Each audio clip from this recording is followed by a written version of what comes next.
আল্লাহ আস্তাগফিরুল্লাহ রাব্বি মিন কুল্লি যামবি ওয়া আতুবু ইলাইহি লা হাওলা ওয়ালা কুওয়াতা ইল্লা বিল্লাহ। গভীর মনোযোগ দিয়ে শুনবেন, কি বলতেছিলাম সব আইলি গেল।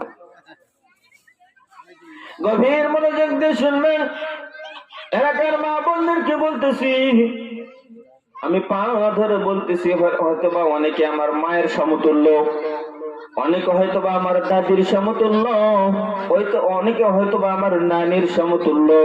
সমস্যা নাই, আমি আপনার সন্তানদের মতো, নাতিদের মতো, আমি আপনাদের পা ধরে বলি, আর কখনো আপনারা নদীতে গোসল করতে যাবেন না, অবাধে গোসল করতে যাবেন না, অবাধে ওপেনে গোসল করতে যাবেন না। আমি পা ধরে অনুরোধ করে বলতেছি, আপনার শরীরের মধ্যে যদি একবার যদি কোন নজর দেয়, আল্লাহি বিল্লাহি তাল্লাহি, অবশ্যই অবশ্যই হাসরের ময়দানে আপনাকে জেনাকার কাতারে দাঁড়াইতে হবে। এটা রাসূলের হাদিস।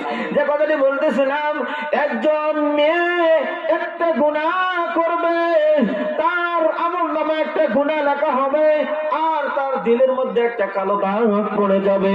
এখানে ক্ষান্ত নাই, তার বাপ মায়ের আমলনামায় সে গুনাহটা লেখা হবে।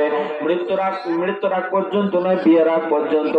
যখন ওই মেয়েকে বিবাহ দেওয়া হয়ে গেল, স্বামীর হাতে যখন তুলে দেওয়া হলো, স্বামী বাপ মায়ের হাত থেকে বুঝে নিল, এরপরে মৃত্যুর আগ পর্যন্ত স্বামীর দায়িত্ব। ওই মেয়ে যদি বিবাহ করার পরেও যদি গুনাহ করে, তাহলে এর দায়িত্ব হলো স্বামীর। কথা বলেন ঠিক কিনা? এই জন্য আমি সকলকে অনুরোধ করে বলবো, শুধু বিয়াদারি মেয়ে এই নদীতে গোসল করে না, বিয়াদারি মা বোন